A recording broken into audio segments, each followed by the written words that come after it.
Alright folks, welcome back to the channel. Today's adventure brings me to the launch point for Alger Island campsite.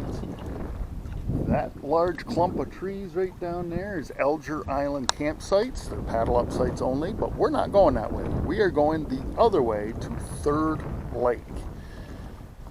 The weatherman said it's supposed to not rain today, but there's clouds there on the horizon, and hopefully they're not coming this way. But we're going to get in the water and get going.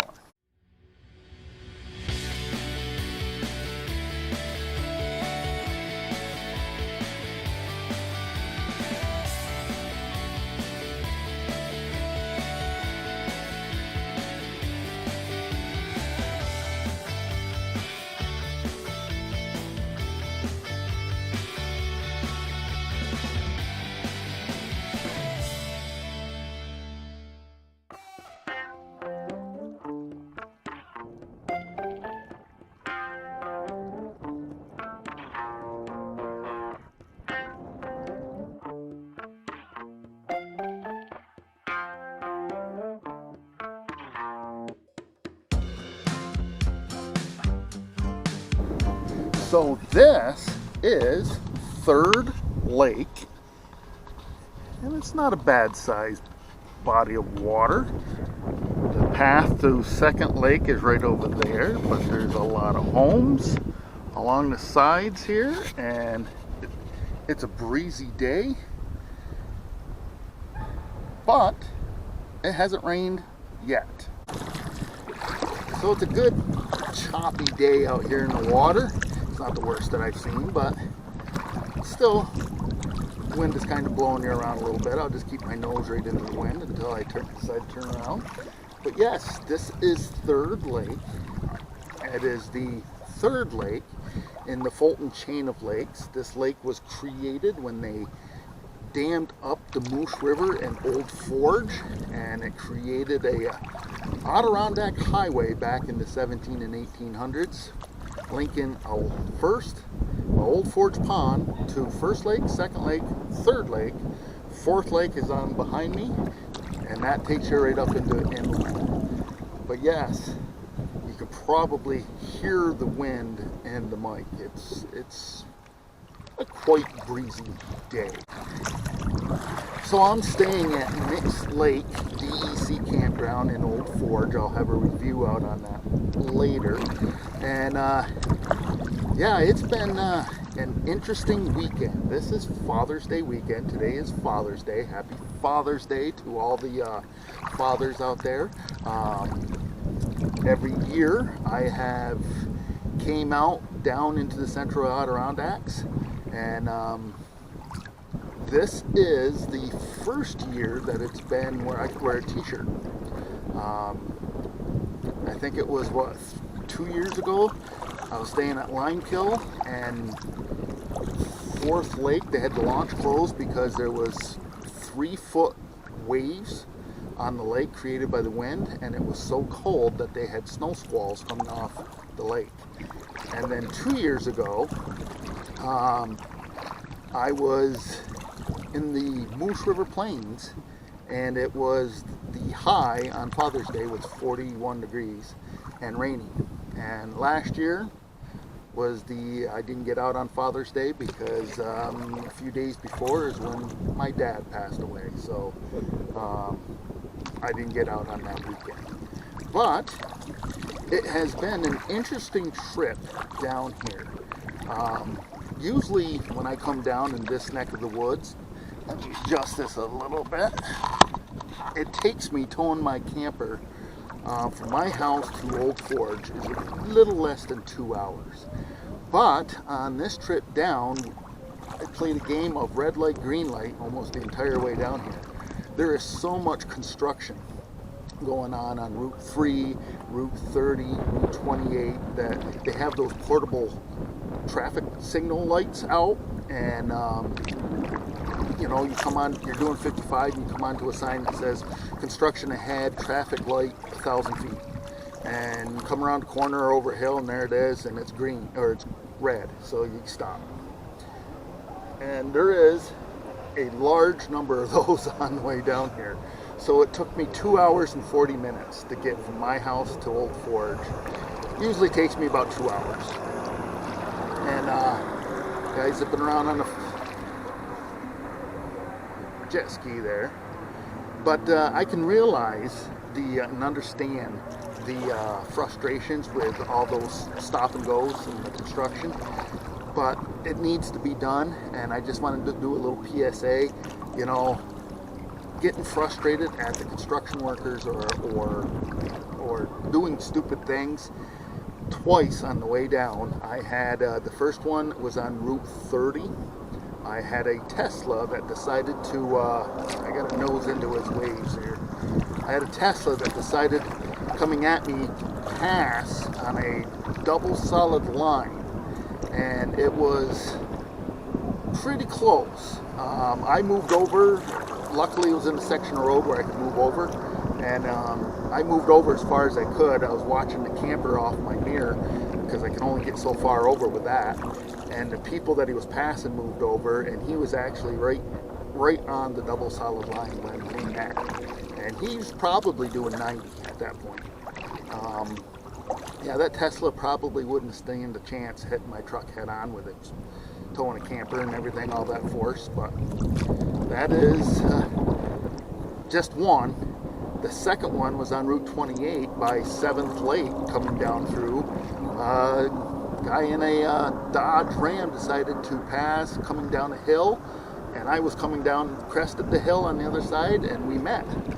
And yeah, he had to cut in and cut the car off that he was passing. So I know these construction zones are frustrating. I find them frustrating too. It took me 40 minutes longer to get here than I anticipated, but I got here in one piece. And you know, I don't understand the people that complain about how bad the roads are and no, our tax dollars should be going to that. And then when they do fix them, they complain that the construction is slowing them up. So I guess some people are just never happy. But that was not the only highlight of my trip so far.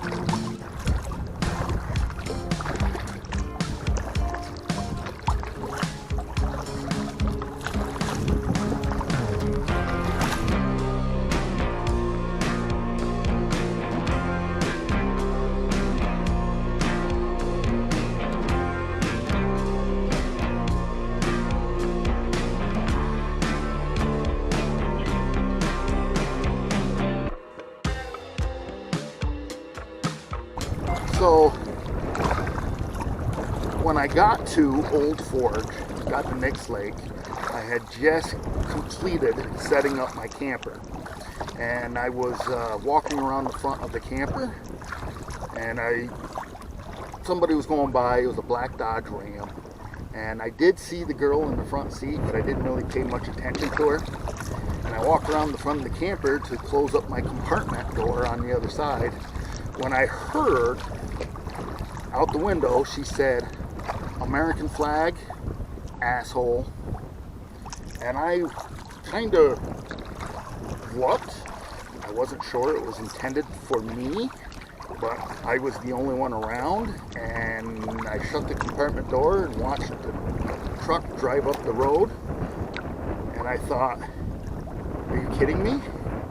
So I don't know why she was unhappy with that, but let me just tell you one thing. I've had a camper since 1996. I didn't start flying a flag out in front of my camper until 1999 when I bought a new pop-up in 1999. It was my second camper, and there was a little flag system that you could buy with it there when I bought it, so I did. Ever since then, for the last, this is 2025, 26 years, I have put that flag out in front of my camper when I'm camping. I do not put it out there for any political reasons. I put it out there because it is my way to show appreciation and thank you to the men and women of our military service that have fought and sacrificed. The guy whizzing by me on a jet ski.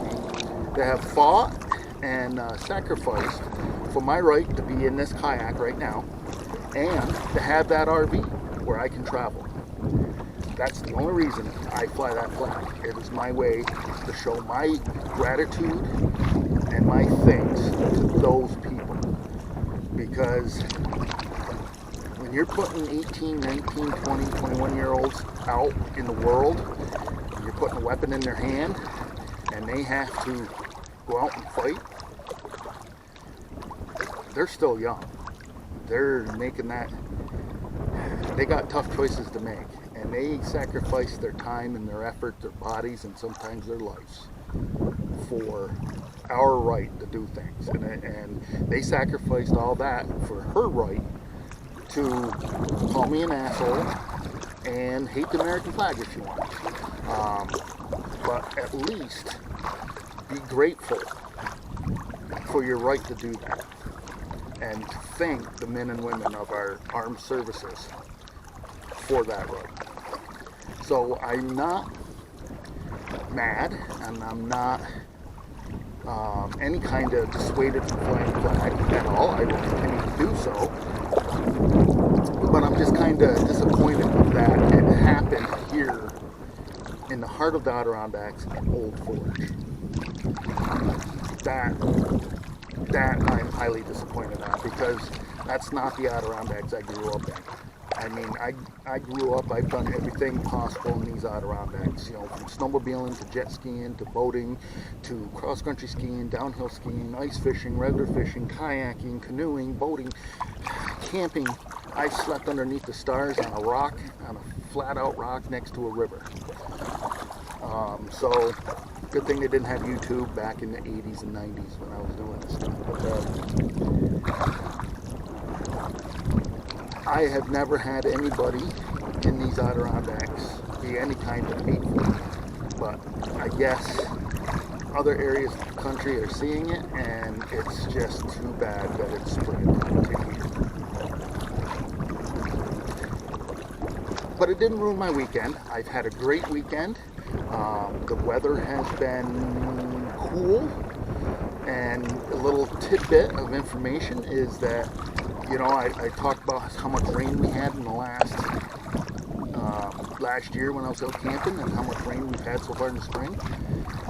27 consecutive weekends we have had precipitation. Some precipitation goes all the way back to November of 2024. And the other little tidbit of information that I just read the other day, and I'm not surprised by it, was that in the last, I guess this was on June 10th, they said that in the last 365 days, the last year, we've had 300 cloudy days. 300 cloudy days in northern New York and in the Adirondacks. And it makes you kind of wonder why they want to build these solar farms up here when you have 300 cloudy days. I guess they know something that I don't. But, so far, the weather's held out great for me this weekend. Had a great days, the last couple of days paddling, and this will be my last day paddling before I got to pack up the camper tomorrow, head home, and find my next adventure. All right, folks, you watched all the way through. Thanks for that. If you liked the video, make sure to give me a thumbs up. If you haven't subscribed, click the subscribe button down below. Continue to follow the adventure. And remember, folks, tomorrow is no guarantee for any one of us. So disconnect from that Wi-Fi, connect to this out here. You won't be disappointed.